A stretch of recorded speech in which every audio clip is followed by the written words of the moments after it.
అడుగుందాం పదంగా.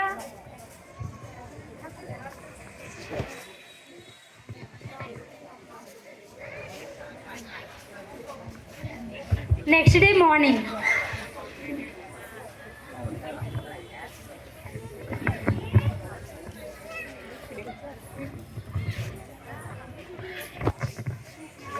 అబ్బా తెల్లవారిపోయిందా? అయ్యో కళ్ళు తిరుగుతున్నట్టుంది. కొంచెం మంచినీళ్ళు తాగి తర్వాత స్టార్ట్ చేద్దాం.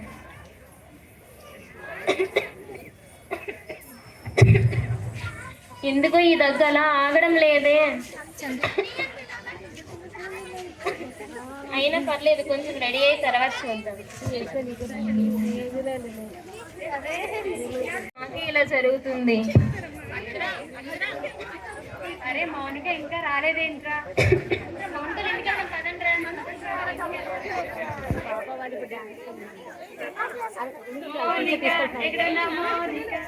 ఎందుకు రాలేదు? తన పేరు నుంచి అడగొడుతున్నారు. చక్కగా మౌనికని పిలవచ్చు కదా.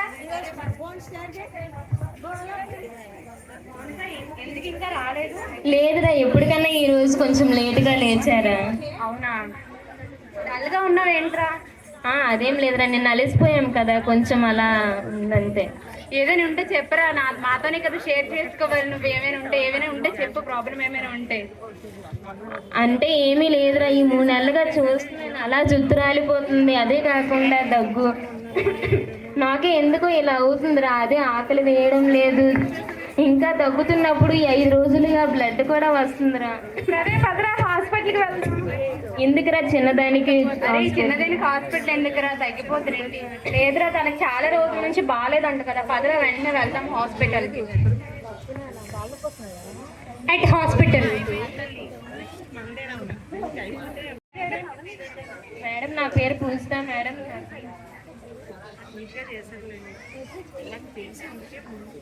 మేడం, నా పేరు మౌనిక మేడం. ఎందుకో ఈ 3 రోజులుగా నాకు చాలా ప్రాబ్లంగా ఉంది మేడం. అయిపోతుంది, అది కాకుండా ఆకలి వేయడం లేదు మొత్తం. అంటే ఎలా ఉందంటే నా పని నేను కూడా చేసుకోలేకపోతున్నాను మేడం, చాలా ఇబ్బందిగా ఉంది. సరే అమ్మ, ఫస్ట్గా ఓపీ తీసుకొని రండి అమ్మ. సరే మేడం. ఈ హాల్లో మీరు వెయిట్ చేయండి అమ్మ. సరే మేడం.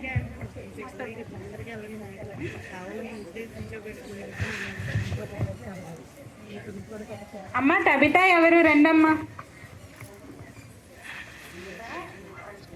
మేడం, టబితా ఓల్డ్ పేషెంట్ వచ్చారు, చూడండి. Good morning ma'am. కూర్చోండి అమ్మా. టబితా ఎలా ఉన్నావు? ముందు కన్నా ఇప్పుడు కొంచెం బాగుంది మ్యామ్. మందులు అవన్నీ వాడుతున్నావమ్మా? Yes ma'am. మీ రిపోర్ట్స్ అన్నీ చూశాను, ఇప్పుడు మీకు ఆరోగ్యం అంతా బాగానే ఉంది. ఈ మందులు అవన్నీ యూజ్ చేయండి. ఒక 3 రోజుల తర్వాత టెస్ట్ చేయించుకోండి, రిపోర్ట్స్ వచ్చాక రండి అమ్మా. Okay ma'am. Okay ma'am, thank you ma'am. Mounika, next ఎవరమ్మా? రండి అమ్మ, మీరు వెయిట్ చేయండి అమ్మా. Patient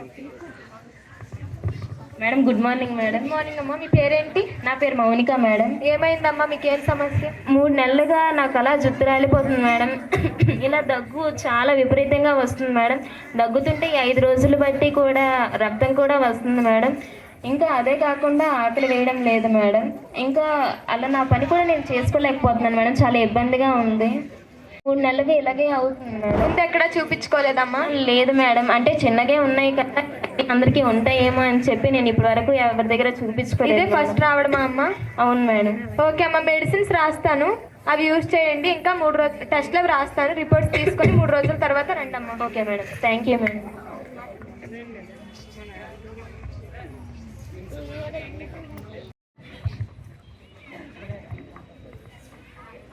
good morning madam. Good morning అమ్మా.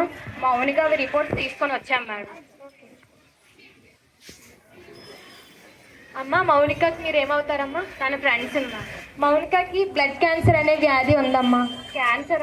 అవునమ్మా. ఏం భయపడాల్సింది ఏం లేదు, ఫస్ట్ స్టేజ్లోనే ఉంది. మన హాస్పిటల్లో ట్రీట్మెంట్ అవన్నీ అందిస్తాం, దానివల్ల తనకి నయం అవుతుంది. మేడం, అంత పెద్ద జబ్బు నాకే ఎందుకు వచ్చింది మేడం? ఏం కాదమ్మా, ఏం భయపడకండి, అది ఫస్ట్ స్టేజ్లోనే ఉంది, తగ్గిపోతుంది ట్రీట్మెంట్ అవన్నీ తీసుకుంటే. మేడం, నిజం చెప్పండి మేడం, నా ప్రాణాలకు ఏమైనా ప్రమాదం ఉంది? నీ ప్రాణానికి ఏం ప్రమాదం లేదమ్మా.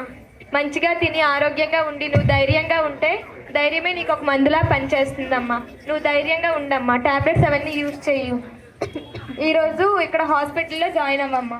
సిస్టర్ గారు ఈరోజు మౌనికని అడ్మిట్ చేసుకోండి మన వార్డులో. సరే మేడం, మౌనిక వార్డులో అడ్మిట్ అవ్వమ్మా. ఓకే, ప్రమాదం ఉందిరా, తనతో ఉండకూడదు, ఏదో ఒకటి చెప్పేసి వాళ్ళతో చెప్పేసి వెళ్ళి. అరే మాకు పని ఉందిరా, మీరు తను చూసుకోండి, మేము వెళ్ళిపోతాం. అరే ఎక్కడికి వెళ్తారా? మాకు పని ఉందిరా, మీరు చూసుకోండి, మేము వెళ్ళిపోతాం. సరేరా, రాయిరా. మౌనిక నువ్వు వార్డులో ఉండు, మేము వెళ్ళి మెడిసిన్స్ తీసుకొని వస్తాం.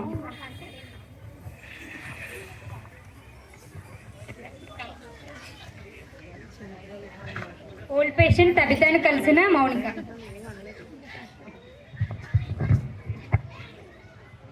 నీ పేరేంటి? నా పేరు మౌనిక అండి. ఎందుకు అలా ఉన్నావు? నాకు చాలా పెద్ద రోగం వచ్చిందని చెప్పారని, నాకు బ్లడ్ క్యాన్సర్ అని చెప్పారు. నాకు ఏం చేయాలో తెలియట్లేదు. అంత పెద్ద రోగం నాకే ఎందుకు వచ్చిందో అర్థం కావట్లేదండి. ఎందుకు భయపడుతున్నావు? నాకు కూడా బ్లడ్ క్యాన్సరే, అయినా సరే స్టేజ్లోనే ఉంది కాబట్టి ఈజీగానే నయం అయిపోతుంది. భయపడాల్సిన పనేం లేదు. నీకున్న లక్షణాలే నాకు కూడా ఉండేవి. కూడా బరువు తగ్గిపోయేదాన్ని, చెమటలు పట్టేవి, జ్వరం వస్తూ ఉండేది. నాకు నీలానే ఉండేది. ఏం జరగదు, మందులు పాడాక అవే తగ్గిపోతాయి. నువ్వు తగ్గి హ్యాపీగా కూడా ఉండొచ్చు. 5 కేసులు ఉన్నాను, ఇప్పుడు 32 కేజీలే ఉన్నాను. అలసట. ఈ మధ్య చాలా అలసిపోతున్నాను, ఏమవుతుందో ఏంటో. తలనొప్పి. అయ్యో తల పగిలిపోతుంది. రాత్రి చెమట్లు. ఏంటి రాత్రి పూట చాలా చెమటలు పడుతున్నాయి. దీర్ఘకాలిక జ్వరం. ఈ జ్వరం అస్సలు తగ్గట్లేదు ఏంటి? దగ్గు. ఈ దగ్గు అస్సలు తగ్గడం లేదు, విపరీతంగా ఉందేంటి?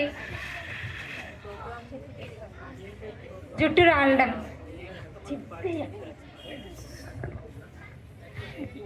అయ్యో ఈ జుట్టు మొత్తం ఊడిపోతుంది ఏంటి?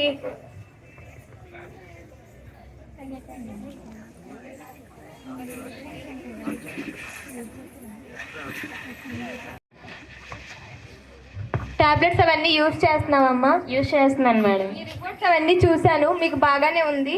మీకు మందులు అవన్నీ ఇస్తాను, ఇంకా ట్రీట్మెంట్ ఇస్తాను. ఈరోజు డిశ్చార్జ్ అయిపోండి అమ్మా. వ్యాపించే వ్యాధి కాదు, మీరు ఆ టైంలో వదిలేసి వెళ్ళిపోయారు. కానీ సారీ రా, మాకు తెలియక మేము అలా చేసాం, తప్పు జరిగిపోయింది, మమ్మల్ని క్షమించండి. ఇప్పుడు తను చాలా బాగా కోలుకుంది, అలాగే హెల్తీగా హ్యాపీగా కూడా ఉంది. సరేరా, ఇప్పటి నుంచైనా కలిసి ఉందాం మనందరం. సరే లేరా, ఎందుకురా మన మధ్య సారీలు అవన్నీ, మనంతా ఒకటే కదా. క్యాన్సర్ నుంచి బారిన పడిన వాళ్ళు చాలామంది ఉన్నారు. అలాగే దాని నుంచి ఎదుర్కొని చాలామంది ఇప్పటికీ నివసిస్తున్నారు. మన సంవత్సరానికి కేసులు అయితే ఎక్కువగానే నమోదవుతున్నాయి. నిన్న 2024లో 15 లక్షల కేసులు ఉండేవి, ఇప్పటికీ సుమారు 30 లక్షల కేసులుగా నమోదైనాయి. కానీ ఇది అంటువ్యాధి కాదు, ఇది ఒకరి నుంచి ఒకరికి సోకదు. కాబట్టి మనం క్యాన్సర్ బాధితుల్ని, క్యాన్సర్ రోగుల్ని మరియు వారిని దూరం పెట్టకూడదు. వాళ్ళని మనలో ఒకరిగా చూడాలి. వాళ్ళని దూరం పెడితే వాళ్ళు సైకలాజికల్ స్ట్రెస్ గురయ్యే అవకాశం ఉంది. ఇది జన్యుపరమైన ఇంకా సంక్రమణగా కూడా వ్యాధించవచ్చు. ఇది ఏంటంటే క్యాన్సర్ అనేది కణజాల నియంత్రణ అనేది ఎక్కువగా పెరిగిపోవడం వల్ల క్యాన్సర్ ఫామ్ అవుతుంది. కాబట్టి ఇది క్యాన్సర్ రోగుల్ని దూరం పెట్టకూడదు, వాళ్ళని మనలో ఒకరిగా చూడాలి.